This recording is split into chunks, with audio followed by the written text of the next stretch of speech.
Hey, yo, what it do, what it do? It's your boy Q, and we are finally back with some Tech High School Valorant action. It's been a few weeks. We had Easter, and then we had the eclipse, so before we hit the lobbies for week number 8, let's go ahead and see how our teams did last time out in March and set the stage for this last leg of the spring semester. Let's get it. And Division 1 started off with quite the upset as we saw Penn Trafford, a team that entered their last matchup at 1-3, was able to take down Bishop Guilfoyle, who had previously been unbeaten, by a score of 13-8. And it was Quarter leading the way for this Penn Trafford squad, 21 kills, 13 assists, and 4 first bloods to boot. Despite sitting at 2-3, it feels like this squad still has control of their destiny for now, and with wins in their next 2 weeks, could still find themselves in the playoffs. And the Valorant GOATs of TEC, Greater Altoona, were able to keep their perfect spring alive. And with this win and Bishop Guilfoyle's loss, they are now the last remaining perfect team for the spring, taking down Richland by a score of 13-6. And it was Kratzer popping off a 3.0 KD, 24 kills, and 8 deaths, pulling in another 8 assists as well as 5 first bloods. Absolutely insane. Greater Altoona moves to 5-0. And Franklin Regional were able to bounce back from their loss against Winburn area with a big old beatdown of West Branch. They didn't drop a single round, 13-0, and it was Gouda leading the way with 20 kills, 7 deaths, and 5 assists, also starting off 5 rounds with the first blood, as Franklin Regional moved to 3-2. And rounding out our Division 1 action, it was Forest Hills able to win in impressive fashion against West Green, 13-3. And it was Noah popping off with a massive game, 24 kills, 8 deaths, and 6 assists. And Noah drew first blood in half the rounds, 8 of them things. Talk about getting your team off to a strong start, as Forest Hills moves to 4-1. And over in Division 2 action, we saw Blacklick Valley able to take down Brownsville area. Blacklick bouncing back after back-to-back losses in their previous 2 matches. Blacklick moves to 3-2 off the backs of their 13-8 victory.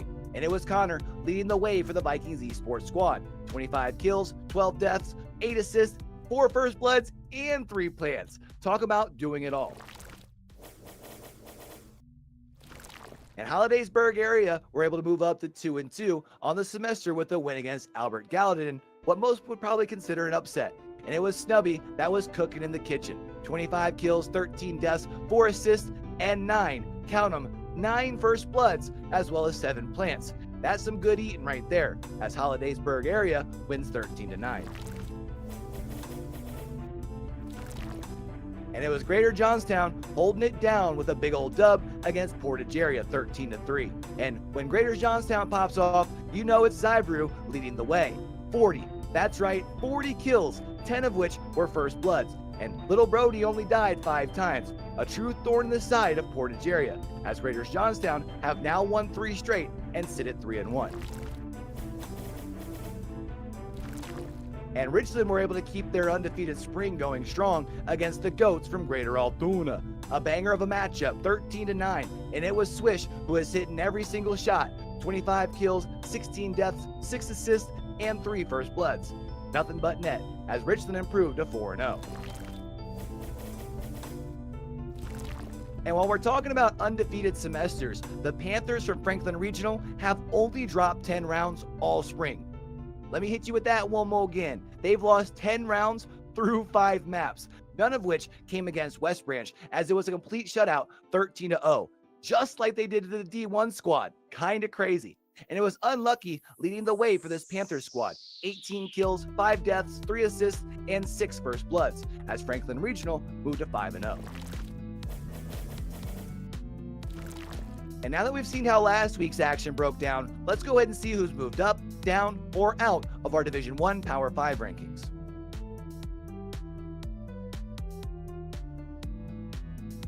And y'all already know we can't leave out our Division 2 squad. Here's our Power 5 rankings for our D2 Valorant.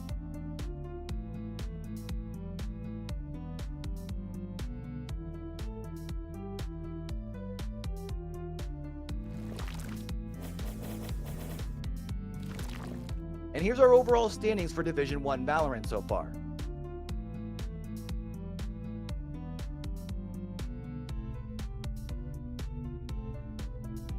And here's a look at those Division II standings going into this week's action.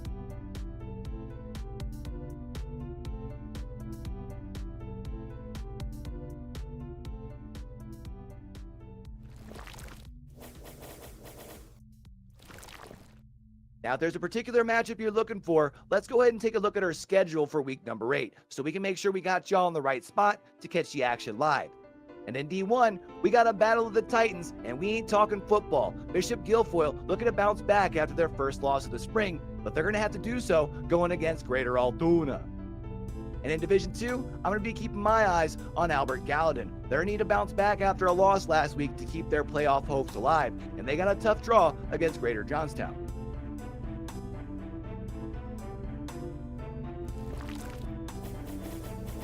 But with that being said, man, it's about that time we get down and do what it do. It's week number 8. Good luck to all of our competitors out there. But don't forget that we've got more content than ever coming y'all's way over on social media as well as over on YouTube. The top 5 plays have been spicy this year. So make sure you're getting involved, smacking the like button, leaving a comment, and don't forget to tell somebody, to tell somebody, to tell somebody about it. Until we do catch y'all back here for the next one, man. Don't forget, with everything crazy going on in the world today, be true, be you, be sincere. Game hard and love hard, all right, y'all? It's your boy Q, signing out.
Welcome back, everybody, here at the TEC High School Series, here for week number 8 of our regular season action. We've got some good Valorant to play here today, but we got to talk about the people calling the action before we get into the action. My name is Sama77, joined with me in the cast booth, as always, is one and only Hot Sauce. Hot Sauce, how are we doing today? I'm doing absolutely fantastic. Thank you for asking. Hopefully everybody else had a wonderful weekend as well as we get this week kicked off. I was incredibly excited for this game. This is basically a championship match unfolding in front of us. Bishop Guilfoyle, Greater Altoona. Unfortunately, I believe one of Bishop Guilfoyle's members is not here today, maybe playing some baseball or a different sport, but unfortunately unable to make it. So playing a player down, especially against Greater Altoona, is going to be absolutely insane. If they could, this could potentially be the upset of the history. This could be not only, like you said, the upset of the year, but the upset of the entirety of the TEC series. But like you mentioned, playing a player down is always very tough. So it'd be interesting to see, what fifth role they kind of remove from the team, what they decide to play towards. Maybe they play more towards the solo fragging. And they are starting on the defense, which, sometimes you can play that 2-2 split, maybe get a little bit more aggressive, but we'll have to see what they can do. As you mentioned, only one loss combined between both these two teams. You have to assume both of them getting ready to go to playoffs as well and look for a championship, but Bishop Guilfoyle have to make sure to put their best foot forward here. Yeah, and unfortunately, Bishop Guilfoyle's only loss came from when they were also missing Kadith in that previous week, and now missing pre-JKS as well, who, two incredibly big powerhouses for Bishop Guilfoyle. Eclipse, Pastel, Well, and Nexka, though, all very capable, a lot of talent on the field, but again, it's just tough in a 4v5, especially now that Greater Altoona is on the attacking side as well. They can kind of just 5-man wherever they want. They're most likely going to have that advantage, and if that does start to kind of happen, I wouldn't be surprised if maybe we see Bishop Guilfoyle kind of play 4 on a site and look to just kind of use those retakes. See if they can play the retake or do whatever. Either way, we're hopping on into the pistol round here, where we always start. Now, important to note, Clove is activated here for this week, and we are going to see Clawzera playing the Clove. So if you didn't get to see them yet, does have that ability to respawn off that ultimate. Also has some healing in the kit. But like you talked about that 5-man, we're going quick towards the A site. Yeah, Craps are blasting in, getting that early intel as well. They had Sky there for the flashes, trying to just buy some time, allowing the team to rotate into position here. But Gus is going to find the first one on Eclipse, and now on a 5v3, the plant will go down. Going down here, how does this retake go with already a 1-player down? Nexka from behind, though. Pasty is going to be able to take the headshot Last here. Player standing. On the trip as well. Kratzer has got a big pick, but Nexka looking to do it all here. On the Reyna, has that ability to reset here, but looking right, swings into a really good crossfire, and it is going to be Greater Altoona taking this pistol round. Yeah, starting off quick, and I mean, it is kind of to be expected. They have that player advantage as well, so really it's going to be a tough uphill battle all day for Bishop Guilfoyle. Not going to be a bye round for them as well, so a tough second round. That third round is going to be the important one when they have those rifles facing up against the bonus from GACTC. What they can do here in this second round, as you mentioned, you win the first one, usually as the regular flow of Valorant goes. You're able to buy up here a little bit in towards this second round. So Great Altoona, the Goats, as you mentioned, going to be able to pressure their way on forward. I also love Pingasi picking up this Marshall here. Again, kind of recognizing there's probably not going to be those shields on the other side. Definitely do the damage that you need to, but is going to be some good pressure up towards the tower side of this site. And a swing on through actually here. Kratzer and Pingasi able to both get their picks, as well as Clawzera. So down to just the Clove here on the other side, and Eclipse has got the shorty and is doing work with it. Love them shorty kills there. Now up top has the Sheriff as well, but it's Kratzer who finds the pick there with the classic. 2 rounds in the bag here for Greater Altoona, as they look to be that only remaining undefeated team left here in TEC Division 1. Talk about, like we said, not only this regular season for both these two teams have pretty much already guaranteed themselves a spot in the playoffs. Again, top 8 do make it towards those playoffs. There's 10 teams in Division 1 of Valorant. So we'll have to see, though, for Greater Altoona, how they decide to continue to play this one. Again, they're up a player. They already have that Clove ultimate. At the same time, we know that Bishop Guilfoyle Hot Sauce, they've got some clutch players on their side. Absolutely, certainly capable of clicking those heads. Unfortunately, going to be tough to do off the back of this utility, excuse me. The double blast pack doesn't quite go the way they wanted it to, though. Paste, not only a double, but a huge triple kill. Claw gonna enact that ult, bring themselves back to life. They're gonna have to find an assist or a kill here. Would be kind of beneficial to them to just kind of play a little passive here. Gus finds the pick onto Eclipse. Did Claw Zero get a piece of that? Are they able to stay alive? And they are. So Gus now finding Paste as well. Quell looking for the intel with the dog, the flash coming in. No rotation just yet from Greater Altoona, but as I say that, we see him kind of sifting toward mid. Yeah, you're going to hear those footsteps starting to walk away. However, it's a bait. They walk a little bit towards mid, they get back towards garage, and they get back on this control. Next guy has to go huge here. Already had their teammate on a triple, but with that Clove respawn, like you mentioned, does make it kind of like a 6v4. You didn't have a Clove ultimate of your own. Yoshio no a little bit low here, I will say. But for Nexka, this is going to be a big swing. You see so many. There's 3 of them in the sightlines, but luckily doesn't take any damage themselves. Still has the 50 shield to work with, and the spray is going to catch once again. And there's the shot you need to take down the first. Gets the healing, regeneration going to be there, and protection. But Gus, the triple, basically wins the round for him. That Clove ult there, hot sauce, was huge. Yeah, I mean, that could have been crazy as well there. I mean, we saw Eclipse almost, or Nexka, excuse me, almost line up that triple collateral there, but unfortunately didn't go their way. And I mean, Paste having a huge triple there, but again, you mentioned Claw having that ult. And honestly, they could have stayed back. I think it might have been Paste who swung that and allowed Gus to get the kill and Claw to kind of be an assist in that, keeping them alive. So sometimes when you hear that ult, it's best to just make that Clove push you. Definitely is. Either way, the push, as you talk about, now swinging its way over towards the A site, where on top of this kind of mid-angle towards A, there's going to be a first blood. Kratzer taking the second with a headshot here and immediately getting themselves up towards the rafters area. And you got the information, you got the kill for Kratzer. Why not? You got the boom, buddy, the Roomba clearing everything out. Eclipse is going to be on the run, but the classic is what it's going to try and be here, dipping between the zip lines. But they know the location. Eclipse going to fall to Yoshi. Oh no. And it's going to be 4 rounds in a row here for the GOATs. However, I will say it's really tough when you lose that 3rd round, when you buy into it. You don't have those rifles. You have to go back to the eco. So this next round, the fun should be a little bit better. Yeah, you know, it's not quite as tough as playing a man down the whole game, though. And unfortunately, that is the case here for Bishop Guilfoyle. Again, we see these moments of greatness, but I feel like a couple of these rounds most likely could have gone the other way had they had that 5th member, especially in pre-JKS or Cadith, some of these powerhouses that are often, you know, putting up over 20 kills each game. So gonna have to fight tooth and nail in this one. Look to try to grab their first round. Most of the pressure mounting toward the A site here. Kratzer up early once again, looking for that intel, a possible early pick. The spray through the smoke. No real damage being done just yet as they continue to press toward the A site. They're trying to get control of this high ground before, but Eclipse is already on a double. That's going to secure themselves that Clove ultimate along with the Neural Theft that's going to review all 3 over here on the Ram side. Nexka's going to make sure to clean up. Eclipse is on a 4K. That's what we wanted to see. Those glimpses of greatness becoming into full view. They hold really well, and that collapsing position, the crossfire, was just beautiful to take that round. Yeah, you know, again, it's just able to take a round here as well on a full rifle round for both teams. I mean, you got to feel good about that. So able to get one. We'll see if they can grab a few more as well. That's the hope.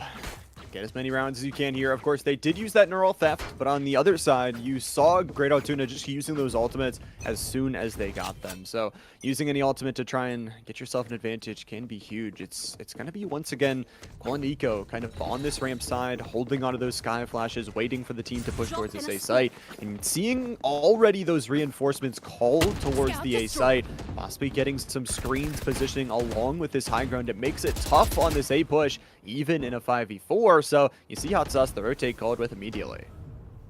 Yeah, rotate coming through rather quickly here, already up into mid control. Nobody on that B site as well. And Greater Altoona has just done a really good job of attacking this A site. So kind of fighting that 4-man positioning over there on the A site as far as defensive goes. We see the rotation coming in now, but I believe Eclipse has heard all of that audio cue as well. The dog's going to spot a couple.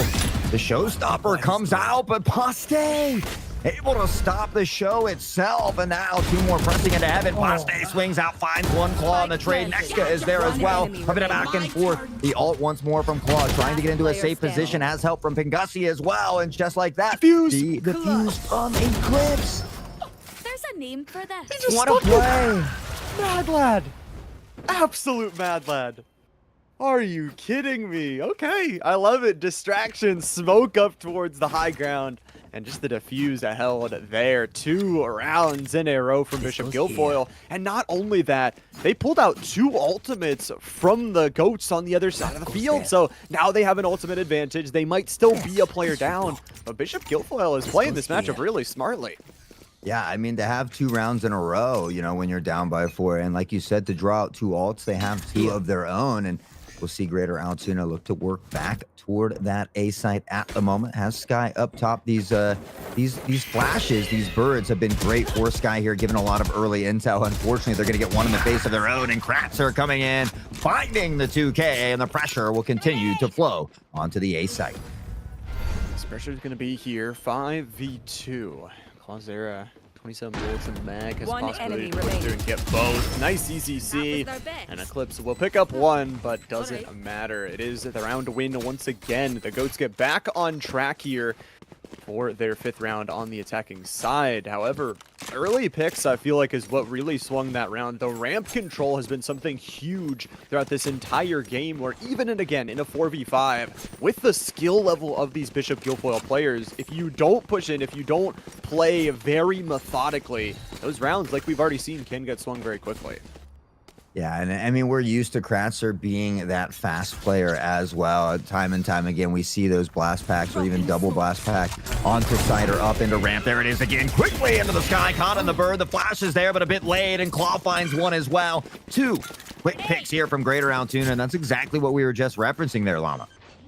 Absolutely was. That fast play, the ability to not only play patient in those previous rounds, but then be able to step their way on up. Nexka not able to pick up the Sheriff, and down to just a Paste here. A Sheriff of their own. We'll see how much they can hold down the town. Unfortunately, flawless round going their way for the Greater Altoona side. Now up to 6, guaranteeing themselves a tied half for themselves, but with 4 rounds still left to go, an opportunity with 3 ultimates on this Bishop Guilfoyle side. I feel like you need to pick up as many rounds as you can on this defensive half, especially being that 4v5. Going to the offensive side, it's going to be even tougher. Even tougher on the offensive side, indeed. And I mean, just going against the GOATs, you know, the former champs, undefeated previously as well, is no easy task on its own. Now, having to do it a player down, able to grab 2 rounds nonetheless. And, you know, we talk about ebb and flows of games. We see it here from Greater Altoona. We've had 6 to 7 very fast rounds in a row, and now kind of opting to slow things down a bit, see if they can get some early pressure out of Bishop Guilfoyle, find that initial pick again, and then steamroll onto site. That's what the hope is. I really do like the change-up of speed time and time again, though, from this squad. The ability to not only play the last couple rounds very quickly, but recognize this round, they're going to have weapons. They're going to have things to fight back against us. Let's leave the spike back. Let's play a little bit more default, and let's see what information we can take. Yes, you did burn down some of your time, but you still have half of the clock left. You have control towards mid. You have some pressure towards the A ramp as well, and you kind of have a choice of where you want to go from here. Choice indeed, and we'll see where they opt to go. The Roomba looking to clear out things. Sky is tucked in there. Claw's going to be able to find Eclipse. Will pop the ult and look for that second chance opportunity. Kratzer, though, blasting up into heaven, looking to chase him down. Paste with the help. Claw on the trade. A bit of back and forth here now on a 4v2. Utility up top, trying to get up the... Oh, the zip line is heard. Claw finds the triple. Paste waiting here patiently, but Claw firing on all cylinders. Another beautiful 4K, and Greater Altoona will take this round as well. Now 7-2. 7-2, nice little lead. I would say that one was getting a little bit scary for a second with the trades, with the Clove all being popped on the Bishop Guilfoyle side. But you talk about a Clove. I mean, talk about how Clawzera has been playing here in this map. 14, 5, and 2. That is really good to have on your Clove, because you talk about it. It's kind of like when your Sage is popping off, which Fingus is doing pretty good, has that res available. But when you can get a player back, especially in a 5v4, creating these 6v4 scenarios, it's so tough. And it looks like, once again, Kratz is going fast. Kratzer once more in quickly, finding the 2K, has the showstopper on deck. Gus is going to find one. They know the rotation is coming in. Look at this situational awareness from Kratzer here. Misses the showstopper, though. Paste once again stops the show. Oh, my. They try something.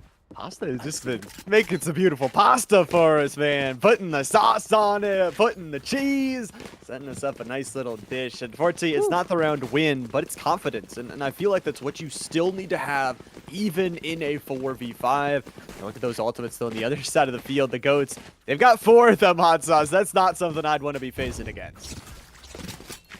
I would not either. I mean, I wouldn't want to face either of these teams, honestly. There's just so much skill between all 9 of these members. And, you know, again, it's unfortunate that Bishop Guilfoyle doesn't have the full roster, but they're still holding it down against an undefeated top-tier previous championship team. And it does look like they are kind of falling into that. Let's just play together, look for those retakes. You know, we know we're outnumbered, so let's try to use this to our advantage the best that we can. And I think that's why we see them play together. Going to be a tough retake here on B, though.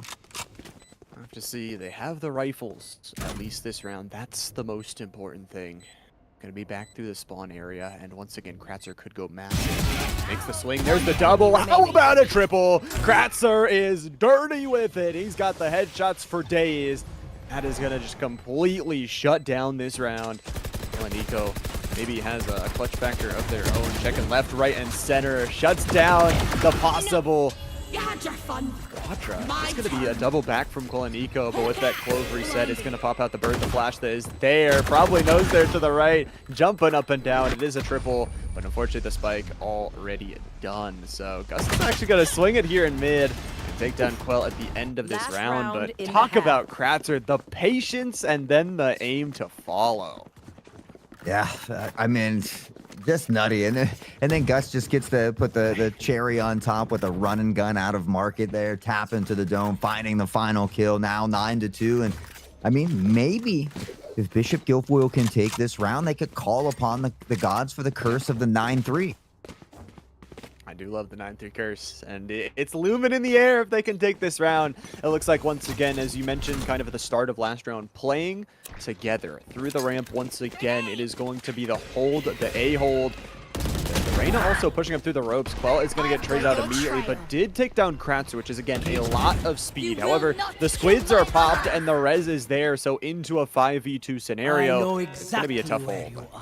Yeah, now the neuro theft's coming out as well, giving them all the intel that they need. And realistically, if they want to play smart, they can go ahead and go to B. We see the Cypher maybe opting to do that, but the rest of the cleanup crew will do just that and clean up. 10-2 is your first half. I mean, we've seen Greater Altoona 13-0 a lot of people. The fact that they're able to get a couple rounds even when they're outnumbered, you know, is great for them. But unfortunately, it's just a tough day of Valorant for Bishop Guilfoyle. It's a tough day. They're still fun in picks. And again, it's like we said, these rounds, they're a lot closer than they seem to be at the end of them. You talk about a double res composition with this Sage, with the Clove.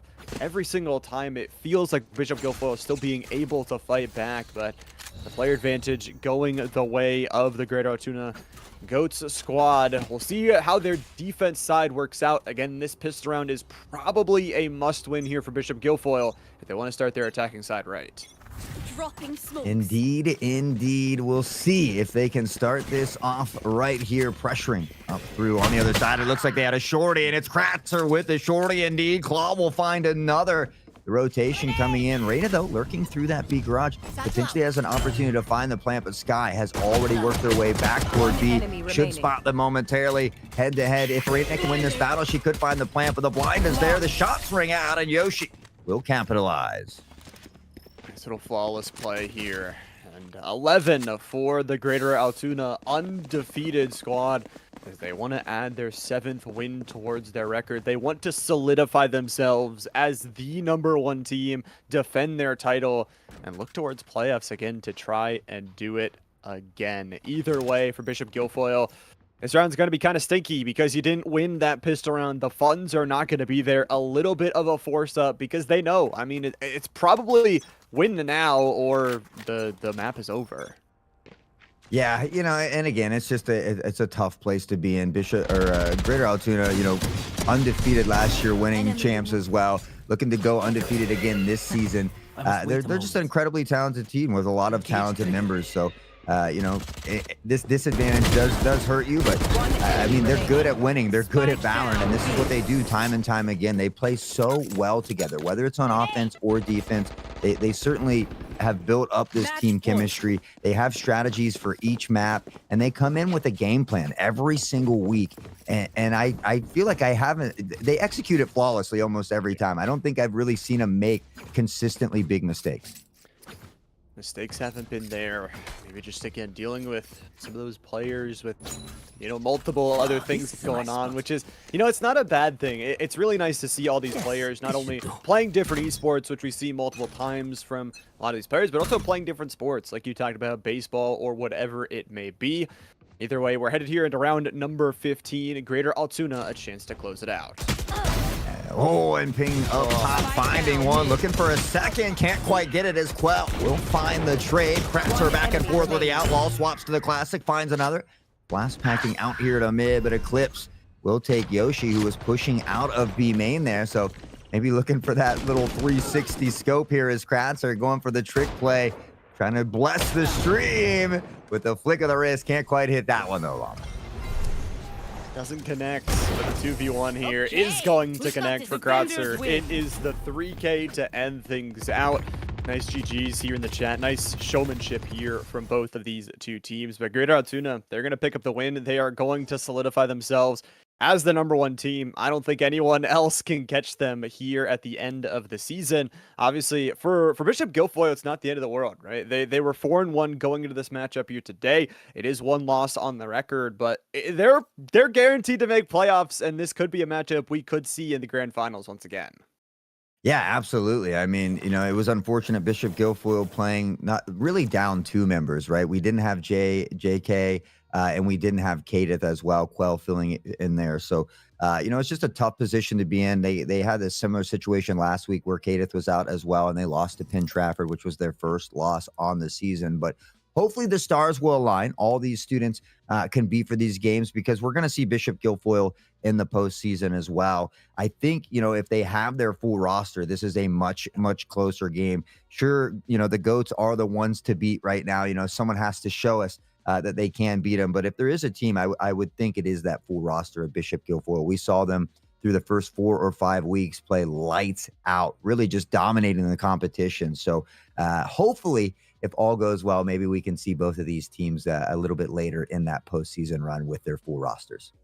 Oh, I really hope so. And obviously, there is still a scenario where they keep this #2 seed today. Obviously, Forest Hills 4-1 as well. They're going to be playing Richland over on a different stream. If Richland wins that, all of a sudden, they're still the #2 seed. They're still looking towards playoffs on the opposite side of that #1 overall team. Either way, like you said, I think it's going to be exciting. Lots of dark horses and lots of great teams that are establishing themselves here in the Valorant scene. But Hot Sauce, we're not done for the day just yet.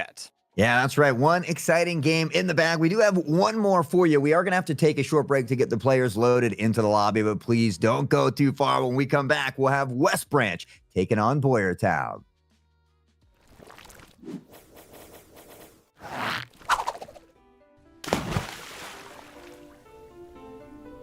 Hey, yo, what it do, what it do? It's your boy Q, and we are finally back with some TEC High School Valorant action. It's been a few weeks. We had Easter, and then we had the Eclipse, so before we hit the lobbies for week number 8, let's go ahead and see how our teams did last time out in March and set the stage for this last leg of the spring semester. Let's get it.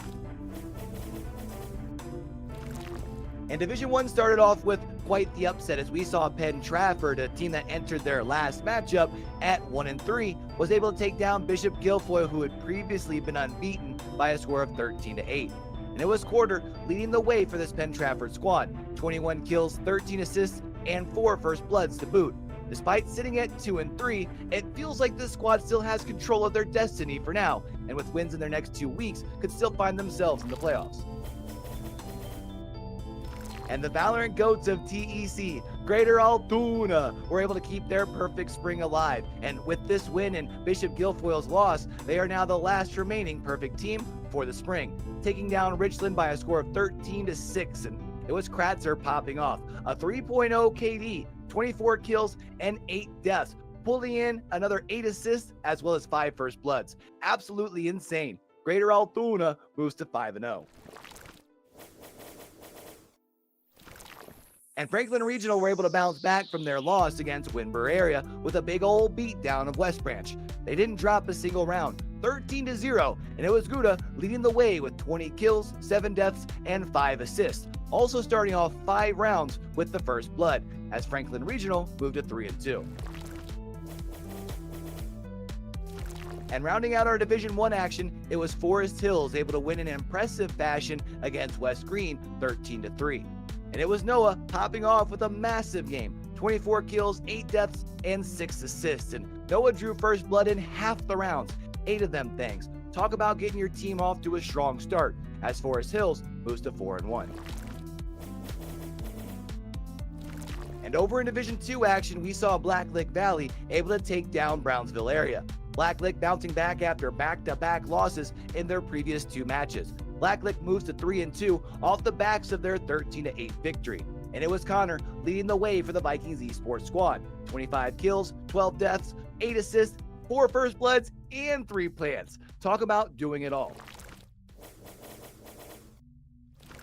And Hollidaysburg area were able to move up to 2-2 on the semester with a win against Albert Gallatin, what most would probably consider an upset. And it was Snubby that was cooking in the kitchen. 25 kills, 13 deaths, 4 assists, and 9, count them, 9 first bloods, as well as 7 plants. That's some good eating right there, as Hollidaysburg area wins 13-9. And it was Greater Johnstown holding it down with a big old dub against Portage area, 13-3. And when Greater Johnstown pops off, you know it's Zybrew leading the way.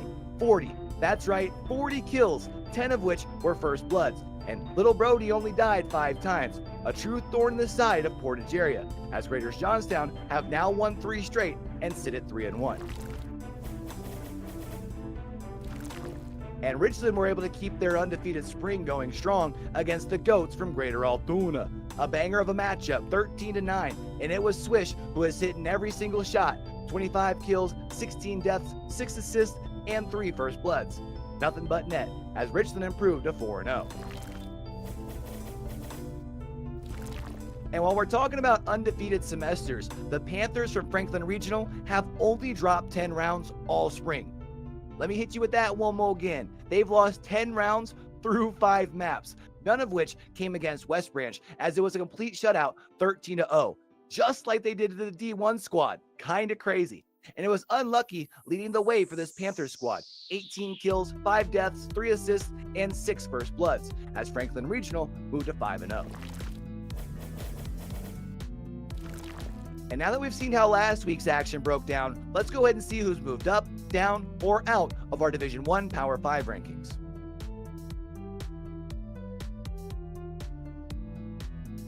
And y'all already know we can't leave out our Division 2 squad. Here's our Power 5 rankings for our D2 Valorant.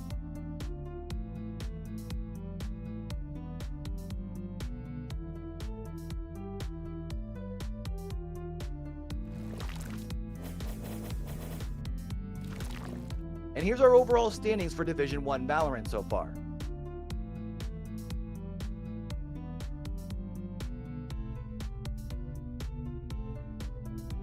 And here's a look at those Division 2 standings going into this week's action.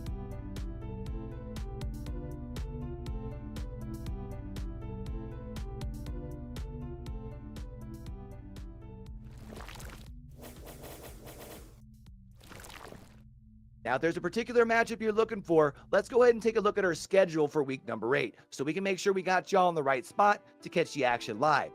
And in D1, we got a battle of the Titans, and we ain't talking football. Bishop Guilfoyle looking to bounce back after their first loss of the spring, but they're going to have to do so going against Greater Altoona. And in Division 2, I'm going to be keeping my eyes on Albert Gallatin. They're going to need to bounce back after a loss last week to keep their playoff hopes alive, and they got a tough draw against Greater Johnstown.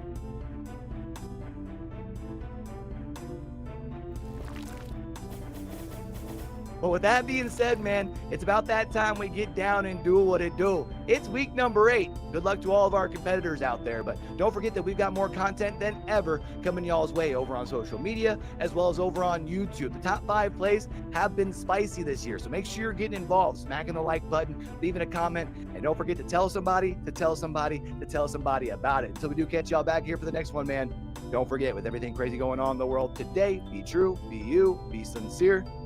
Game hard and love hard, all right, y'all? It's your boy Q, signing out.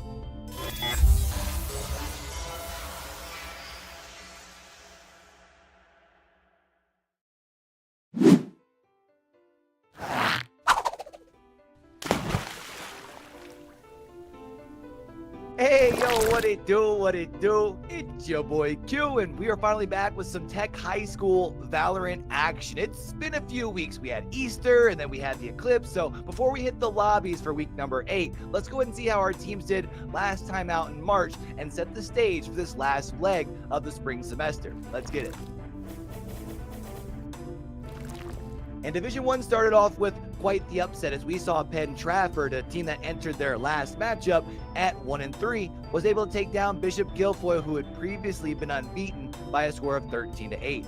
And it was Quarter leading the way for this Penn Trafford squad, 21 kills, 13 assists, and 4 first bloods to boot. Despite sitting at 2-3, it feels like this squad still has control of their destiny for now, and with wins in their next 2 weeks, could still find themselves in the playoffs. And the Valorant GOATs of TEC, Greater Altoona, were able to keep their perfect spring alive. And with this win and Bishop Guilfoyle's loss, they are now the last remaining perfect team for the spring, taking down Richland by a score of 13-6. And it was Kratzer popping off, a 3.0 KD, 24 kills, and 8 deaths, pulling in another 8 assists as well as 5 first bloods. Absolutely insane. Greater Altoona moves to 5-0. And Franklin Regional were able to bounce back from their loss against Winburn area with a big old beatdown of West Branch. They didn't drop a single round, 13-0, and it was Gouda leading the way with 20 kills, 7 deaths, and 5 assists. Also starting off 5 rounds with the first blood, as Franklin Regional moved to 3-2. And rounding out our Division 1 action, it was Forest Hills able to win in impressive fashion against West Green, 13-3. And it was Noah popping off with a massive game, 24 kills, 8 deaths, and 6 assists. And Noah drew first blood in half the rounds, 8 of them things. Talk about getting your team off to a strong start, as Forest Hills moves to 4-1. And over in Division 2 action, we saw Blacklick Valley able to take down Brownsville area. Blacklick bouncing back after back-to-back losses in their previous 2 matches. Blacklick moves to 3-2 off the backs of their 13-8 victory. And it was Connor leading the way for the Vikings Esports squad. 25 kills, 12 deaths, 8 assists, 4 first bloods, and 3 plants. Talk about doing it all. And Hollidaysburg area were able to move up to 2-2 on the semester with a win against Albert Gallatin, what most would probably consider an upset. And it was Snubby that was cooking in the kitchen. 25 kills, 13 deaths, 4 assists, and 9, count them, 9 first bloods, as well as 7 plants. That's some good eating right there, as Hollidaysburg area wins 13-9. And it was Greater Johnstown holding it down with a big old dub against Portage area, 13-3. And when Greater Johnstown pops off, you know it's Zybrew leading the way. 40, that's right, 40 kills, 10 of which were first bloods. And Little Brody only died 5 times, a true thorn in the side of Portage area, as Greater Johnstown have now won 3 straight and sit at 3-1. And Richland were able to keep their undefeated spring going strong against the GOATs from Greater Altoona. A banger of a matchup, 13-9, and it was Swish who has hit in every single shot. 25 kills, 16 deaths, 6 assists, and 3 first bloods. Nothing but net, as Richland improved to 4-0. And while we're talking about undefeated semesters, the Panthers from Franklin Regional have only dropped 10 rounds all spring. Let me hit you with that one more again. They've lost 10 rounds through 5 maps, none of which came against West Branch, as it was a complete shutout, 13-0, just like they did to the D1 squad. Kinda crazy. And it was unlucky leading the way for this Panthers squad. 18 kills, 5 deaths, 3 assists, and 6 first bloods, as Franklin Regional moved to 5-0. And now that we've seen how last week's action broke down, let's go ahead and see who's moved up, down, or out of our Division 1 Power 5 rankings.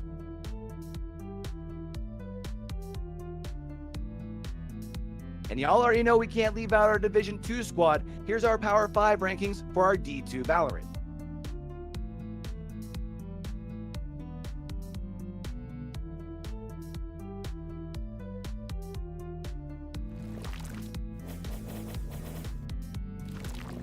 And here's our overall standings for Division 1 Valorant so far.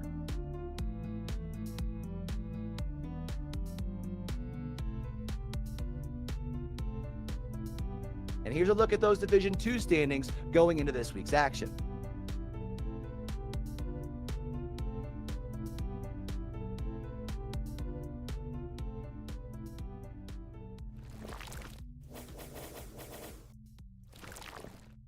Now, if there's a particular matchup you're looking for, let's go ahead and take a look at our schedule for week number 8, so we can make sure we got y'all in the right spot to catch the action live.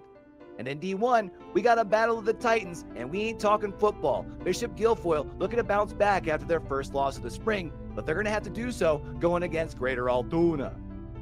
And in Division 2, I'm going to be keeping my eyes on Albert Gallatin. They're going to need to bounce back after a loss last week to keep their playoff hopes alive, and they got a tough draw against Greater Johnstown.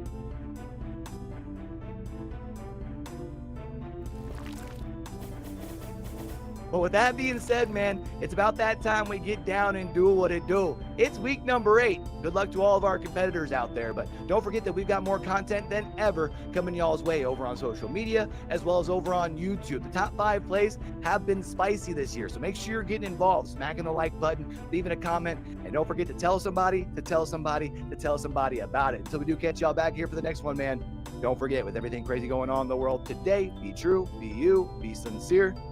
Game hard and love hard, all right, y'all? It's your boy Q, signing out.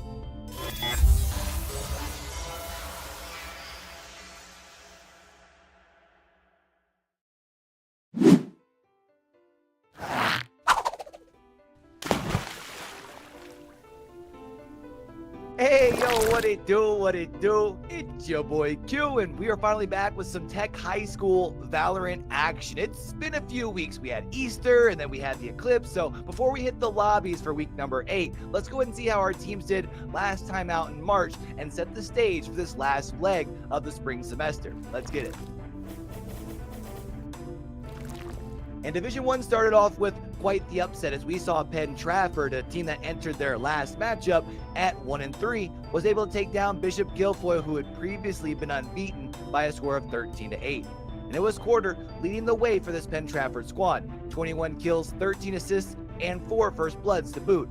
Despite sitting at 2-3, it feels like this squad still has control of their destiny for now, and with wins in their next 2 weeks, could still find themselves in the playoffs. And the Valorant GOATs of TEC, Greater Altoona, were able to keep their perfect spring alive. And with this win and Bishop Guilfoyle's loss, they are now the last remaining perfect team for the spring, taking down Richland by a score of 13-6. And it was Kratzer popping off a 3.0. And we're back from that short break, still here at the TEC High School Esports League, here for week number 8 of our Valorant action. 2 teams looking to secure their spot in playoffs here in this second match, and still Llama and Hot Sauce up here to call the action.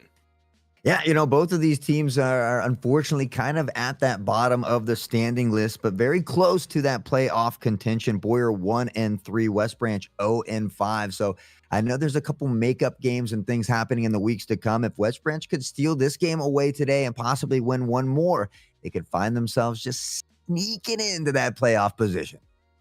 Yeah, we kind of talked about it towards the end of that last series. Only 8 teams make the playoffs, but luckily for these teams, there's only 10 teams in all of Division 1 Valorant. So the playoffs is right in front of you. You win a couple, you could secure yourself on in, and then who knows? We've seen upsets before. We've seen crazy things happen, and it's even crazier to see that happen in person as well. You guys are not going to want to miss the grand finals, the in-person LAN grand finals on May 19th. That is a Sunday as well. Make sure to book your tickets, get yourself set up. I know Hot Sauce and I will probably be there as well.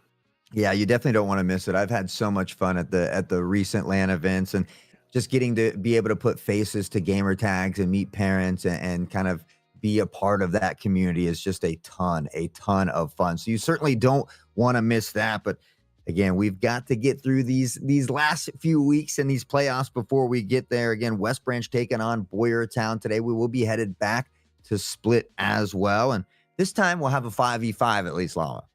Yeah, 5v5. We've even got some coaches involved. So this one going to be very, very exciting. And like you said, even though both these teams kind of maybe down lower towards the bottom of those standings, this is their chance. And I feel like we've talked about it kind of throughout the season that it's better to kind of take those losses earlier in the season. And the more you lose, the more footage you have to watch, the more things you can improve on. And we've seen teams that have dropped a couple losses early in the season make that improvement, get better and better and better. And honestly, if you're getting better every day, even if you're not taking those wins, you're winning in my book. Yeah, absolutely. And two, when you near the end of that regular season, if you can find a couple wins here or there and get some confidence going into the postseason, maybe you grab that first postseason win, maybe you upset a higher seed. And we've seen teams kind of go on some crazy post bracket runs just off of the back of some small wins that they really couldn't muster up throughout the regular season. So it's funny how things can kind of change, especially in some of those bigger situations, those important moments. And you gotta get into those best of threes much later where consistency is more of a key thing there. But yeah, I mean, it's very capable for these teams. So they certainly should not give up hope just yet. And as you had mentioned, I think it was a couple of seasons ago, we saw some crazy upsets in that postseason bracket as well. Definitely is. Yeah, those upsets can come up quickly and fast at any point. And like you mentioned, those best of threes, I believe we're changing up the format of those playoffs where those first rounds, which used to be best of ones, are now going to be best of threes as well. So you got to play consistent Valorant. You got to make sure it's not just one map that you're specializing in, but the entirety of that map pool. When you get to the map pick and ban, it's not as much, what are your good maps? It's possibly taking away those good maps from your opponents so you can play on something more even footing. Yeah, I don't know if I would want to get Greater Altoona on Bind. They play very well on Bind. So, that's why we do these VOD reviews, excuse me, throughout the regular season. You need to kind of take notes to how well your opponents play on certain maps. Maybe look at what their strategies are, what sites they tend to push in what rounds, and so there's a lot of intel that can be taken from that previous footage to kind of help prepare yourself for that postseason run as well. And I mean, a lot of these students are in multiple games. We talked about them being in multiple traditional sports as well as esports, but I mean, Skittles, Skalupadop, even we've seen in Rocket League. On the other side of things, Kiwi, Toby, Death Nugget, we've seen in Overwatch as well. So it's great to see so many of these students getting involved, not just in one sport, but various sports, whether it's esports or traditional sports. Yeah, it's really cool to see kind of these names, like you said, pop up over and over again in all of these different esports. But you also talk about TEC as a whole, now partnering with PIEA. There is possibly more teams going to be joining. The competition level is just going to keep on getting better and better and better. And even for these teams, again, that, like we said, might be more towards the bottom of the standings, it's all about that improvement. Every single day, if you could just improve on one single thing, you're going to be better, way better by the end of the season. And again, it's what it's about, because you're maybe looking onwards. Maybe some of these players younger than others. We see the seniors that have been in this program for 2-3 years gain a little bit more experience. However, we've also seen that when you're younger, you can start to gain that experience early. Absolutely. And do apologize for a little bit of delay. It looks like one of the schools had a media day, which is another great reason to follow those socials, guy, whether it be the Twitter or the Discord. But You get to see those media days. We interview some of the players, check out what their favorite games are and different things like that. So make sure you are up to date with those socials so you can experience all of that fun as we do. On to the character select screen, though, or the agent select screen, rather. Taking a look at these compositions. Going to be an interesting one here on Split. I'm excited. Split is one of those maps that it's a little bit older. It's one of the original maps that kind of did come out a little bit earlier in the Valorant game, but also it's a two-side fun map, right? Where you get control of mid. We have a little bit of verticality as well with the high ground, low ground of both B and A. And it sometimes can be about that creativity on the offensive side, but always in those two-side maps, we talk about the defense usually a little bit more favored. Yeah, Cypher, KJ, always great on this map as well. Just able to lock down those sites, really kind of allowing you to focus more attention on site, have a little more mid control. Of course, with that B Heaven, you can kind of do both there and kind of use that ebb and flow to go back and forth off of those Cypher traps. So I look for that there as well. On the other side of things, I think that's West Branch. You don't really have a lot of that kind of like being able to prevent the flank. And then as I say that, they like it, lock in Cypher. So they will be able to do that there as well. Smoke's a little different there. We have that new Clove coming out on the side of Boyertown, and then Toby will be rocking that Omen. I think the Clove, we just saw the power of it in that previous matchup. The ability to not only hit the respawn, but also the life healing that you can get from some of the abilities is just absolutely massive. It's kind of like a Reyna, a Sage, a little bit of mixture between the two, and you bring so much utility towards the team. We'll have to see, though, how it is played on either side. Of course, it's going to be interesting to see kind of these Cyphers dueling against each other, and we've got a little bit of different duelists as well, so differences in the composition, but still have the same goal, just win the map. Yeah, Raze, Jet, both very good at those entries, whether you're double blast packing in or kind of caterpillaring, dashing through the smoke. So, kind of that same type of thing there. The Cyphers, obviously, we talked about. I do like Gecko. Really good with those flashes, kind of giving out the intel, letting you know where they are. Also able to find that plant without actually putting a body to do so. I like the intel from Sova as well. We don't get to see as much Sova, I feel like, on Split as we used to. And then, of course, Yoru, always fun to watch, especially when they can utilize that utility to a key, kind of find those teleports with the blinds, get into that back line, and cause that disruption. We always love that disruption, the craziness everywhere as we hop on in to the pissed around. It's how we start everything out. But of course, playing the 5v5 here today, first to 13 and only a best of one. It's actually a very quick rotation on towards the A site. Death Nugget and Co getting control of the back part of it. They have yet to make the plant. As I say that, it'll go through as Skalupadop might get first point of contact. First point of contact could be his. Body shot, though, lurking through. We'll tap the head and find one. Looking to get that camera up as well. Can't quite get it situated here. And Skalupadop able to find Jet here now, pressuring up. And still Cypher lurking in those vents as well, just on the other side of the smoke. The team should have at least let him know that Cypher is there as well. Death Nugget's going to find two. And Body shot still just lurking here. Skalupadop, though, is going to be able to take down Death Nugget here up towards the high ground. And there's the lurk that you were talking about. The patience is what is going to come through. This spike is already done and dusted, it looks like. We'll see if the defender does just want to jump in towards that spike radius as it goes out of the way. But this is going to be a first round picked up by West Branch. It looks like Toby going to pick up themselves an ultimate orb, and Body Shot Bandit not letting anybody escape. I don't know how they're an 0-5 team if they continue to shoot like that all day. Some great shots there from Body Shot there. Nice, calm, and collected. Finding that three-piece. Death Nugget getting two of their own. And really just a crazy kind of lurking flank through mid. And mid presence is always important, especially on the defensive side of things here. So we'll look to see how they get set up. We have three members still in spawn, kind of trying to figure out where they're going to go, I think. Thinking about maybe a more default play. We'll have to see here. And interesting about those ultimate orbs as well. For Body Shot Bandit, you're talking about a Cypher ultimate in the Neural Theft that is only 6 ultimate orbs in total. You're already half the way there. So on the offensive side, such a strong ultimate to already be very close to. They are getting a nice little route once again towards the A site. And if they get this spike down, could put the side of in a bad scenario here. Looks like Toby just walking their way on through, destroys a clone, but now they got the spike down. The spike is down. Time ticking away. Both members all on their feet. Both these duelists, though, relatively low as far as health goes. Kiwi tucked into the corner with that Sheriff will find Toxic P. Now they have an idea where they are. Body shot Toby with those Spectres, that gun advantage, and the knife from Major Kern. The blast pack down. He hides the knife inside and finds a beautiful kill there. But what can you do on this further Last attack? player It's going to be Major standing. Kern not able to pick up the kill onto Toby.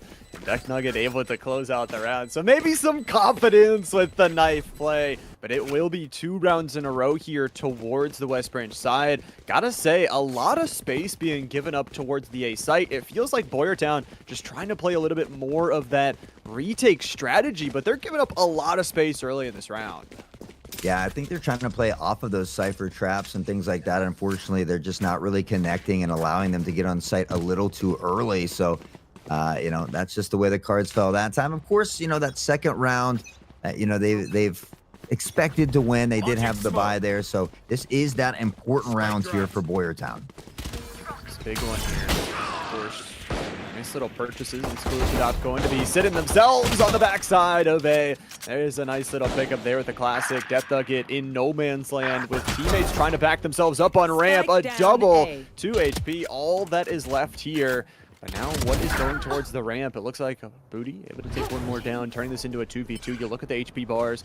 Once again, hurt on either side. The Jet low here. Booty taken down to 55 HP, but Skaloop is only down to 2. So unless they can pick up some sort of extra bit of weaponry, it's going to be all on Bag of Skittles here. Who's going to get the first? As the Marshal through the box, takes down body shot, Bandit, and gets the headshot. Bag of Skittles doubles up at the end of the round. Yeah, he finds the pot of gold at the end of the rainbow there, so to speak, finding 2 beautiful kills. Kind of a little bit flustered with that Marshal. A 2v1 situation's tough to be in, but does a great job of keeping calm, finding that first pick. Knows that Cypher was tagged as well, swapping to the classic and finishing the job. Finding that round that they needed to win. As on paper, they should have won the better rifles as well. So I do believe we're kind of heading into that round now where we would typically have full set of rifles. Unfortunately, there's still some Spectres on the other side of things here.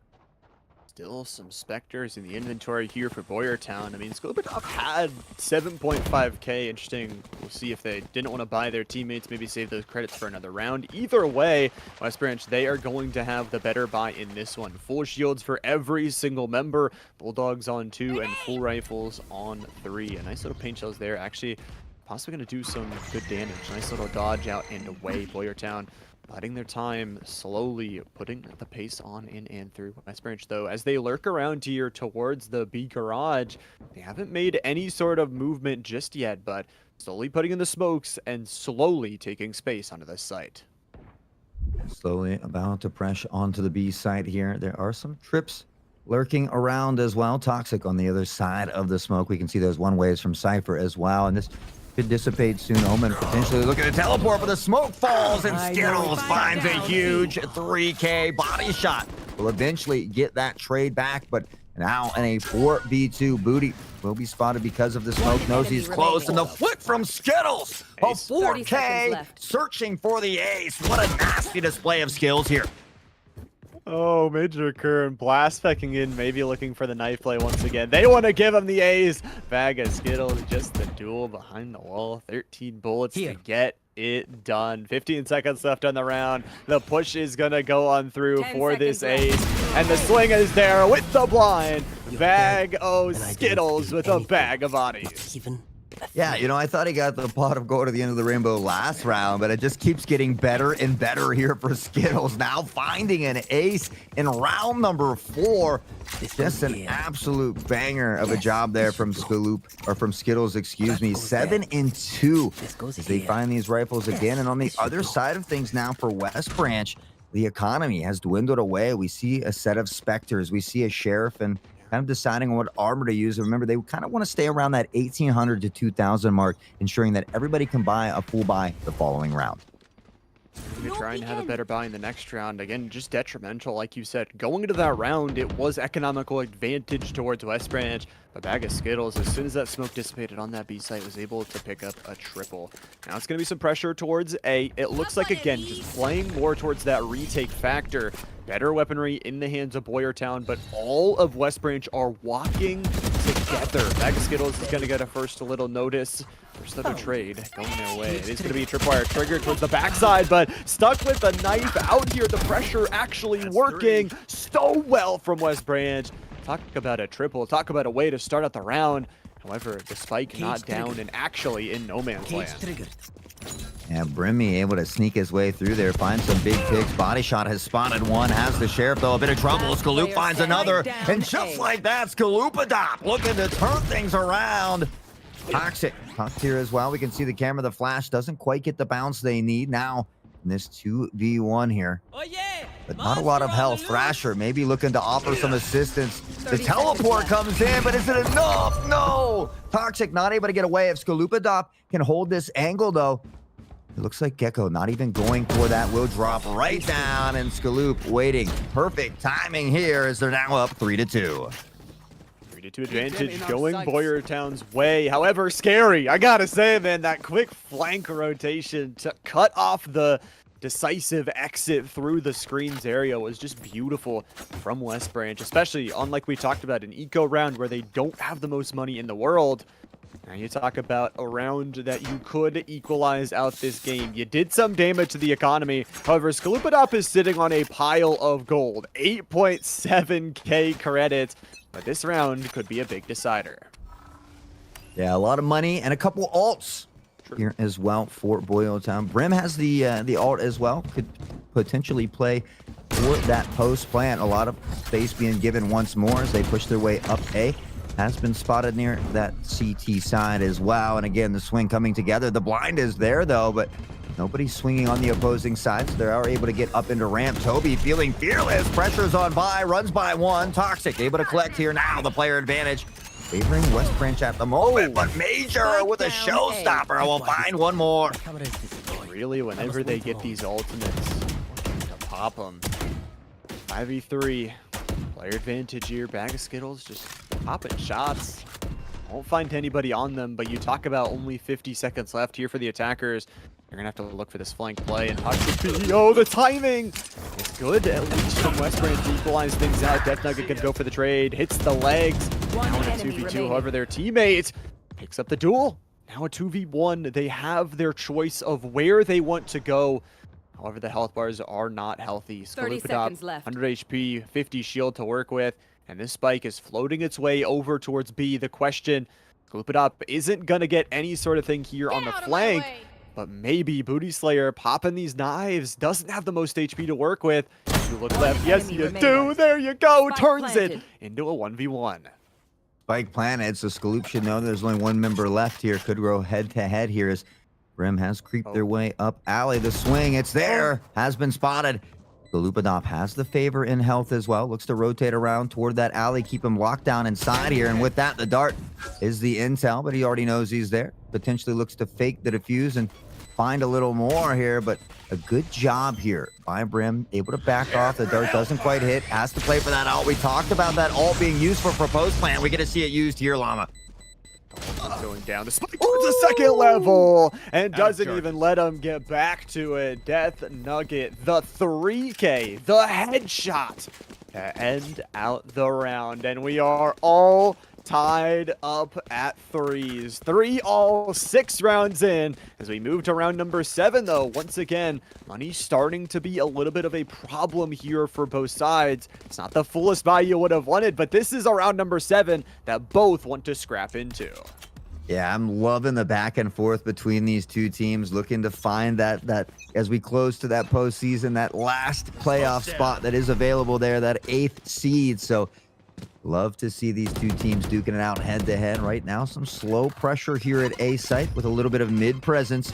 Cypher potentially looking to come out through B main. This could be all the intel they need here. And with that, potentially could find a flank, excuse me. Is going to have to be weary of these traps, though. And now Gecko back the other direction, about to go head-to-head, but Skittles finds the pick and the spike. This is tough. Every single time, it feels like Skittles is just opening up these rounds. Long peek there through spawn. Has the spike down as well. It's just really tough to push onto this, man. It's a double. Kern's got a headshot with the Sheriff. Why not? And now this pincer position. Both these players trapped on out. The paranoia doesn't even connect. Bag of Skittles on an absolute triple. He's got the tripwire destroyed. He's got the pressure to push on in. It's going to be Body Shot Bandit at least taking a headshot. Getting themselves something. This feels like the position going to be collapsed on in. Already a 4v1. Spike location granted, and not the most HP you'd really want. Trapped in this position. Nice finish out here for Major Kern. And we swing back. The defender's picking up the 4th. Yeah, back and forth we go, and we'll see if West Branch can find a way to tie it back up here. 4-3. The economy still looking all right. Toby is probably not going to be able to find that full buy, but realistically, everybody else could. Kiwi's going to opt to go with a Marshall. We see a Bulldog here as well, and kind of some odd buys from West Branch. A bit of interesting buys, like you said. They're trying to force into this round. They feel like they want to keep themselves in it. But again, some of these force buys, if you don't win this round, it can just keep you in these half buy over half buy over half buy. Major Kern, first point of contact here, just pop those paint shells. Omen already damaged away on the other side. Toby left to try and play from that lower health bar, but is one of the few that does have a full rifle. Lots of pressure being gained, though, towards this garage side. Watch Major Kern here and the rest of the squad try and play this. As soon as the smoke goes down, it's going to be tough for these attackers to push on in. Yeah, Toby with a good ult into alley, able to find one out of the corner. Toxic, though, will be taken out by Death Nugget in that Bulldog. Skalupadot up top will drop Body Shot Bandit. Slayer, Hazel with the revive. Death Nugget on the trade to Skaloop, and just like that, they look to turn things around as Toby will find another one here, and this scrappy buy working out for him. The interesting thing was, though, that both the Marshall and the Bulldog could have afforded an actual Vandal or any type of rifle, but really just kind of saving those funds and making this work to their benefit at the moment. Now on a 1v3, though. 1v3, that is how it be. We've seen Bag of Skittles already pull the ace out here earlier, but that spike already taken up towards the second level. Tough here, gonna put in the camera, pop it on in. It's just a fake. Death Nugget, though, swinging the momentum, swinging the aim, and swinging us back to tie it up once again. Back to 4-all. Yeah, I really like the play from Skittles there, though. It's well thought. The idea, you know, is if he throws that camera out, they're going to know where he is. So there's really no use for him to use it. A lot of people tend to shoot that camera. So if he can throw that camera out, get him to fire a shot at the camera, he could potentially have that peeker advantage as he swings. But unfortunately, the crew did not bite. And there was 3 of them, made it a little bit more difficult. So able to tie it up 4-4. I certainly am not complaining as we get round 9 your way. Number 9, once again, another round where you see one of these two teams get back in the advantageous position. However, as we talk about 3 ultimates up on the board here, we'll have to see, though, as Hunter's Fury can be a really good one here on the offensive side to clear out positionings, or, you know, if that squad is looking to play the post play in either way. It looks like heavy stack towards A from this defensive side. However, they do have one Yoru holding it down over on the B site high ground.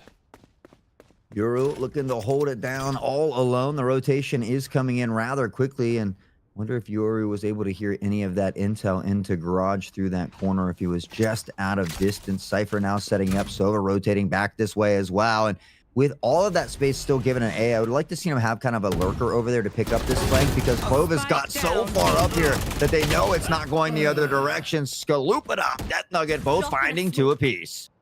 2 apiece here sends us into a 3v3. However, the Clove a little bit far away from the team. The Neural Theft is also going to let them know a little bit separated on the offensive side.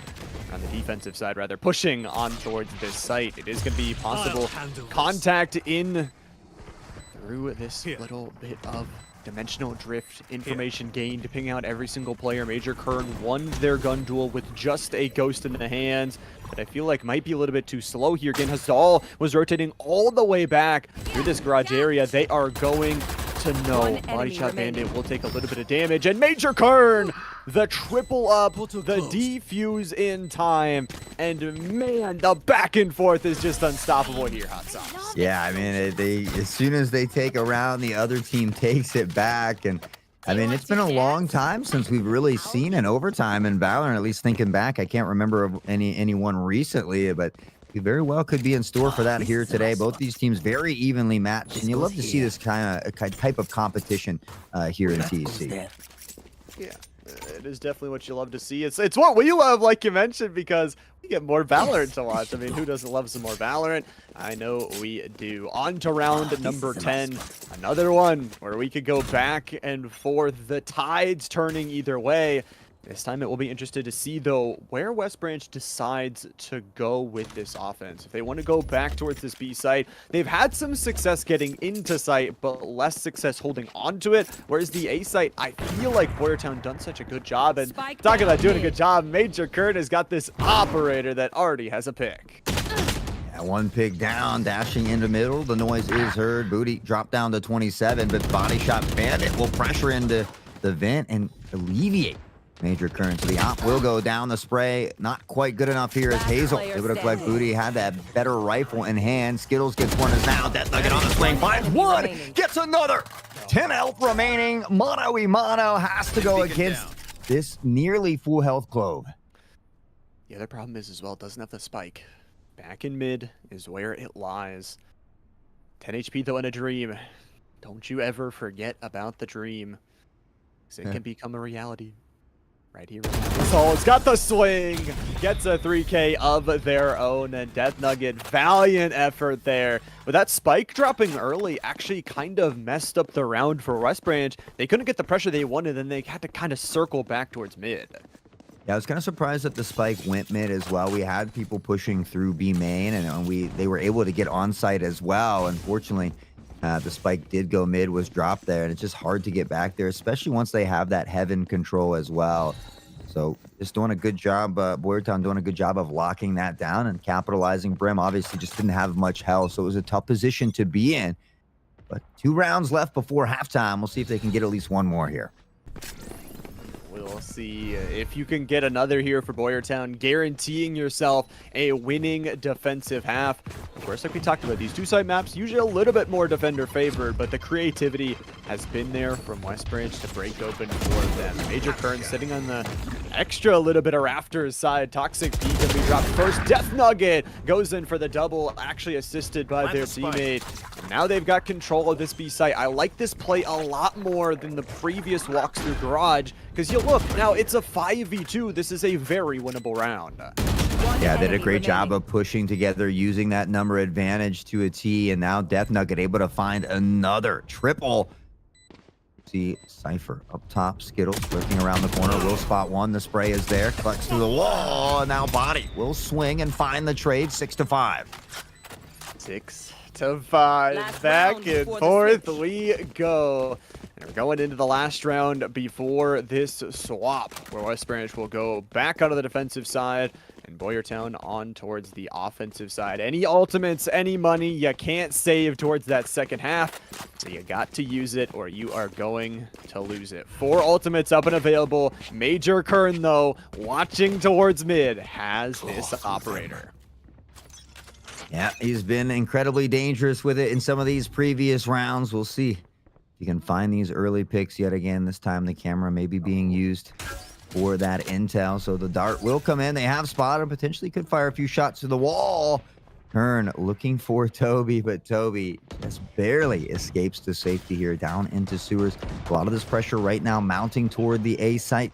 It does look like Kiwi is going to find the plant here with the help of the wingman. Skaloop, though, finds 2 in the process. One enemy remaining. That operator is going to connect. 5v1 here. You got the showstopper. You got the Hunter's Fury. And it's just a spike defuse. I guess they got the plant down. I didn't even notice that. But Toby's going to be picking up some bodies right here at the end. But speaking of the end of our first half here, we will be switching sides. West Branch going into defense, Boyertown on offense. But man, Hot Sauce, a really close first half. You love to see it.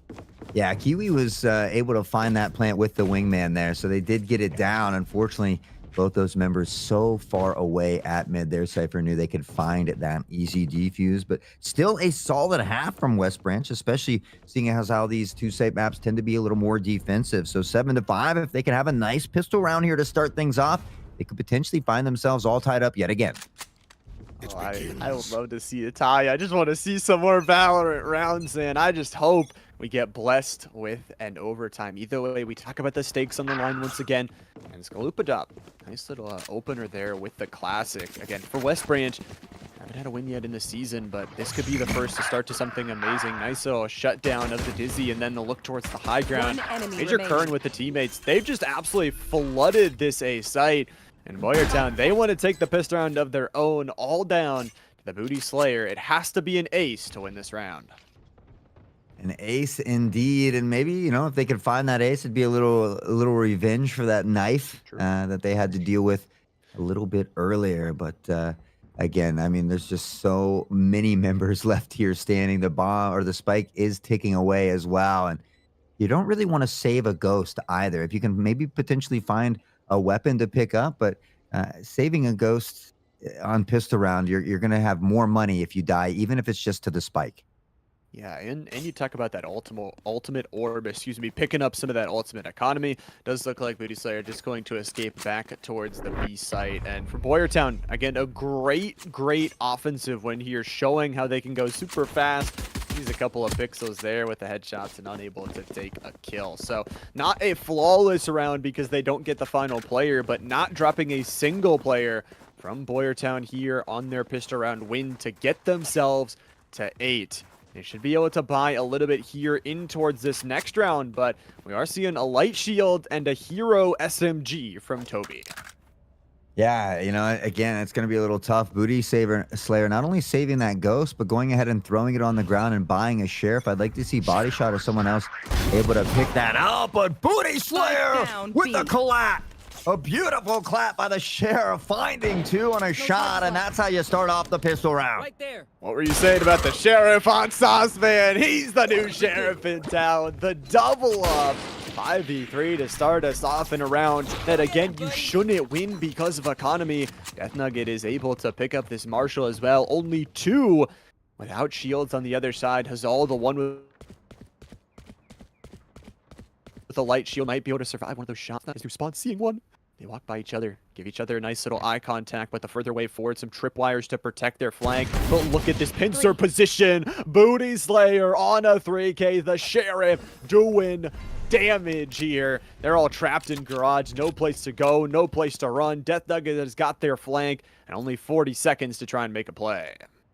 Yeah, that ghost is still down over there as well. Body Shot Bandit could upgrade from that classic. Death Nugget holding the spawn down here, which is nice. He knows the rotation is not coming on, or coming through unless they get through Brim. Now 3 on the flank as well, 2 in front, and they are just pinched inside this garage. Toby with that Spectre able to find one. Toxic tucked into the corner here, and Kiwi will find that one as well. So after losing the first round, able to clutch up the second, but I think there was at least 3 members from Boyertown who didn't actually buy in that second round.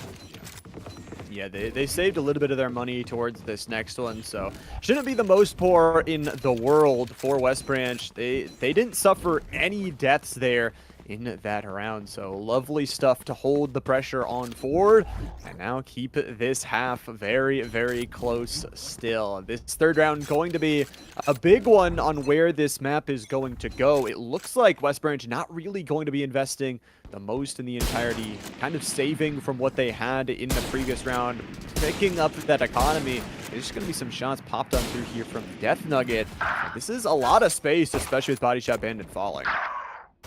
And trying to shoot through these smokes, the molly will come out, but they're already pressured onto site here as well. Rays blasting on to find the plants. Galupadop picks up on Death Nugget. The last 2 members here from West Branch coming through mid, potentially looking to upgrade their weapons as well. But Jet wasting no time, has the sheriff and wants to use it, has done certainly very well in that previous round, has spotted a gun on the ground. However, there's 2 lurking here near spawn. To see, and Booty doesn't even matter. Through the smoke, able to pick up a headshot. It's 1v3 though. Tripwire gonna be seen, but that information gained. And Kiwi, what you got in the tank? Spike already pretty much getting out of control. Would have to pick up all three very quickly. There's the first. Do you look right here for the second? Is the split good enough? Playing so close together. Toxic B dropped. But it is going to be Skalupadop able to close out this round. We'll see if they survive that spike. Just barely they will. We'll pick up the 9th round here for Boyertown, but for a round that West Branch put all of nothing into, right? They didn't invest any funds. They didn't invest really any ultimates. They now get to have the economy here in this next round. Yeah, good job by Skalupadop. Skalupadop has had several very good clutches here in these final moments, or the last player alive. So doing a great job of capitalizing there. We saw Kiwi almost clutch it up, and it's always interesting to me when, you know, if the Cypher is already dead and you see that trap, you don't have to shoot it. It's not going to affect you. Kind of giving away some of that early intel, but wasting no time as Major Kern nearly catches Kiwi off guard, but he's able to come away with the kill and the Bulldog. The wingman looking to supply a little bit of help, but Skalupadop wasting no time finding that pick. Stim beacon here. To start off the round here, but Pick's going left, right, and center. Death Nugget. He's got the headshot. It's the denial of the ultimate and an absolute bloodbath on the B tower stairs, man. It is a 7th round for West Branch and one that was just so much back and forth. I love the crossfire angle though, and the want to not give up mid control is such a strong way to start out a round. 7 though for West Branch. Hot sauce, we are still going back and forth. Yeah, 1 round apiece here, even in the second half as they go back and forth. But I do like the fact that Boyertown is doing a good job of mixing up these strategies, sometimes sending 2-3 splits, sometimes 5-man rushing it, sometimes playing default. So they have a good mixture in their strategy. They have to be careful pressing blindly through a smoke and gonna dodge a bullet this time. The Roomba will go out, but no Boomba at the end of this one. We're backing off to safety. Skittles in the meantime, finding a huge 2K at mid, and a good awareness here because West Branch has kind of been like lurking through mid there. They've had a couple flanks recently, and it hasn't really been watched. So great job by Cypher as Death Nugget finds a triple kill, make it a quadra, and we could be looking at our second ace of the day, Llama. Oh man, I would love to see an ace. Death Nugget though, that ability. So much pressure on this ramp, never giving up anything for free. And it's that extra information as well. You have the spike. You know that bag of Skittles can't just make an easy rotation. Right, they're not playing it aggressive. They're playing it as you should, putting up the camera, watching for that location, and playing together. That's the most important thing right now. Playing together, swinging this together, and with 30 seconds left to go as well, bag of Skittles would have to do something fantastic. If you're able to win this first duel against Body Shot Bandit, Booty Slayer only has a Sheriff. Maybe could be doable, but with 20 seconds left to go, it's probably just a save at this point. Through the wall, a couple of shots rain on through, but looks like Bag of Skittle is just going to back up. Yeah, I don't know if you haven't been here the last few rounds, but to say that Booty Slayer only has a Sheriff is crazy because he has been popping off with that Sheriff. First, I doubted it, now you. But he has certainly proven that he is able to use that. We saw the collab, a few triples, a clutch as well. Great job by Skittles finding a 3rd pick, but Death Nugget able to find the ace at the end after the round time expires, and that will be the 2nd one of the day. Second one of the day. Love to see those aces flowing like water here. 10 seconds left to go. 8-9. What a close matchup between these two teams. And gotta say, we're going into another bye round, Hot Sauce. The action is not stopping. And Death Nugget, by the way, is 3 away from hitting 30 kills in this game. Yeah, absolutely nutty. 3 ults on deck for the defending squad here as well. Raze has that showstopper if they opt to use it. And of course, we do see Silva able with that Hunter's Fury to potentially play for that post plan as well. A lot of action happening here at mid. We hear the op shot firing away. Toxic will be blind, tucked into the corner. The smoke is there as well. Toxic potentially could push off this flash. We'll teleport to safety here as well. And They're going to look to opt to go toward that B site, though. Once again, Brim all the way up A, and it really allows them to kind of put a lot of their members toward B because they know that rotation isn't coming in unless Brim were to die. But Kern heard the noise of the zip line, able to find a big pick here, and now with that, they should begin to push. Operator on offense, but they are pushing right into the firing squad. Booty Slayer 9 Kiwi both able to get their pick, but it's the battle back that's more important. One another bag of Skittles. How about a triple? Once again, just opting in for these crazy 5v5 team fights. And that is what we love to see. Honestly, the action back and forth between these two teams. Boyertown, though, able to lock in double digits, able to win another one of these kind of close buy rounds. And Atas, it looks like, once again, West Branch, they're not willing to give up this economy. They want to force into this next round, even if it means a couple of SMGs, a couple of light shields, but their opponents are doing the same. I will find you.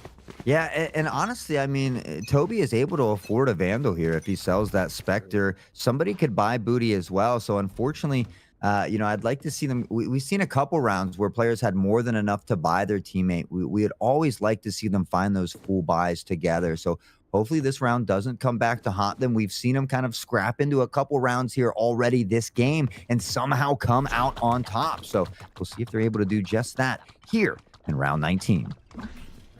Number 19, usually. You know, sometimes you don't need to get towards this point in the game. Nice little spray on through from Toby. Doesn't get any picks, and those paint shells actually connect right with the body. Oh, body shot bandit. Plant going down now here, and it looks like the knives also going to be popped on through. The operator, though, just so deadly. Bag of Skittles with a headshot. Major Kern with a shot that connects. And a flawless round number 19 here for the Boyertown squad. Yeah, and that's the big problem, right? If Toby could have afforded a Vandal or a Phantom there, and had he had one of those rifles, he most likely would have gotten, for sure, one pick, but potentially two on the entry there. But because it's a Spectre, it doesn't have the range. He can't quite spray like that. We saw him pepper up the first contestant running onto the B site. Couldn't do much to the second, but again, had they bought into rifles there, we could have seen a different outcome for that round to potentially look at a 10-9 here. But now just one away from match point. The economy in a bit of a bind here for West Branch now. Boyertown looking to close it out. Hoping to win this round right here, right now. And you know what? I'm going to say, the Booty Slayer, you're only on there, but we've seen that before. We've seen the damage. You talk about damage. Major Kern, this operator is sitting in the hands for the past 3 rounds. How about double up on that? Nice little fight through mid. Bag of Skittles wins it nice and easy. 5v2. And you look at the ultimate economy. It's just so good for Boyertown. And we see Jet, or Booty rather, lurking up through mid, almost able to get behind Cypher here. Timing is everything, as we know, though. Skittles up top, but it's Body Shot who wins that engagement. Now on a 2v4, they look to pressure back. Has some intel from the neural theft as well, but the pitter-patter, the footsteps above from Jet is heard with that. Sheriff has been incredibly deadly all day, trying to pepper through. We'll be able to collect the Phantom here as well. A bit of an upgrade, but that DK is so deadly, and Skalupa Dop will pop the head of Booty. One more remaining member. Time taken away, and you got to wonder, probably best just to save. Probably best to save out this rifle. Gonna be going down the ropes here and in towards the vents. Might get actually caught out here. It's going to be a 1v1 duel. That Body Shot Bandit will Match clean point. up nicely. Where will they go this Map time? point. Boyertown up to 12, and those yellow glowing profiles behind all 5 members. Well, they are ready to go for this next This is round. a nice spot. Yeah, 5 alts on deck. Boyertown with this round win not only wins the game, but most likely secures at a minimum that 8th seed in the playoffs as well. So gotta be feeling good, gotta be feeling confident so far. Still have to get through one more round. A big split going toward A. Rays maybe opting to fall back with the team here as well, as the team looks to push the A side, and they're going to get a lot of intel off this ult. Skalupa Dop once more finding that opening pick, and now the fire will rain from the skies, and Death Nugget will collect and find the trade. Yes, Skalupadop choosing to go towards the corner, which was still covered. Now, Toxic P in such a great position here into the tower connector, into the screens, and Booty Slayer able to shut them down 3v3. But the operator, you talked about the Rays opting to play with the team. This operator has been opting to take kills throughout these last rounds. Body Shot Bandit not able to do it. And it's all down to the Booty Slayer. Vandal in the hands, and Neural Theft going to be there. Tries to run through the smoke. It will be the Team Ace Boyertown victorious on the map, 13-8. And that'll pick them up their second win of the season. Yeah, now 2-3, and again, that's most likely going to secure at a minimum at least, that 8th seed for them. So a little bit of breathing room as we have, kind of winding down here on the regular season, getting prepped for that postseason. I mean, both of these teams played really, really well. Skittles, Death Nugget, both just a kill or two away from that 30 bomb, but Skittles, 5 first bloods on Cypher. We see it with Rays, a little more expected, but 5 on Cypher and 4 for Skalupadop on Sova as well. That's absolutely crazy. Just to see the rounds turn their way at the start, and then the battle back, as you mentioned, from both these two teams. Like, this is such an exciting match, at least for us to witness up here in the booth. We can sit here and say, oh, do this or that, but these players were in the thick of it, showing us their best Valorant gameplay. And the only thing that would have made it a little bit better would have been some overtime. But fighting their hardest, I think it's not the end of the day for West Branch. Again, it's another game where you can look back on and say, we succeeded here at X, Y, and Z. We just have to improve just a little bit more to get that win next time. Yeah, I mean, just from the start of the season, I've already seen a huge improvement in West Branch as well. And there's just a few minor things to work on. And some of that starts with the economy, making sure we're buying together or making sure our teammates are able to buy us when they can, kind of buying or saving together, so to speak. But a ton of moments of greatness from West Branch. You got to hold your heads high. Sometimes you have those tough seasons, but these kids are young, they're determined, they're smart, they're talented, and no doubt in my mind they'll bounce back. Oh yeah, I hope to see the bounce back. I hope to see all these teams continually succeeding, and as well, sadly, this is the last matchup of the day, but the action not over for the week. We've got Rocket League for the high school series tomorrow. We've got Overwatch for the high school series on Wednesday, and then Rocket League for the middle school series on Thursdays. Make sure you guys are hitting the follow button here on the stream and turning those notifications on for every single time we go live. We've got playoffs coming up, as well as the catch-up games in these next upcoming weeks. And then, like we said as well, May 19th, be there or be square for the in-person finals. You got to also make sure as well you're checking out all the socials. We got top 5 plays of the week, and possibly we saw a bunch of top 5 plays here in this game specifically. So make sure you're following all those. You can follow me and Hot Sauce out on the Twitterverse as well. Yeah, and it's awesome because they have these media days going out as well. And I've seen the teachers, or the coaches rather, and some of the students talking about some of their favorite games to play. So it's always nice to get to learn a little bit more about the students as well. So as Lama said, make sure you're following those socials. That is all for us today. We'd like to take a moment to thank everybody behind the scenes here at TEC. Man, for killing it as their producer, as always. And of course, all of you watching, whether it's the students, the parents, the teachers, or the friends, we certainly appreciate everybody showing up and showing your support for these wonderful students here today.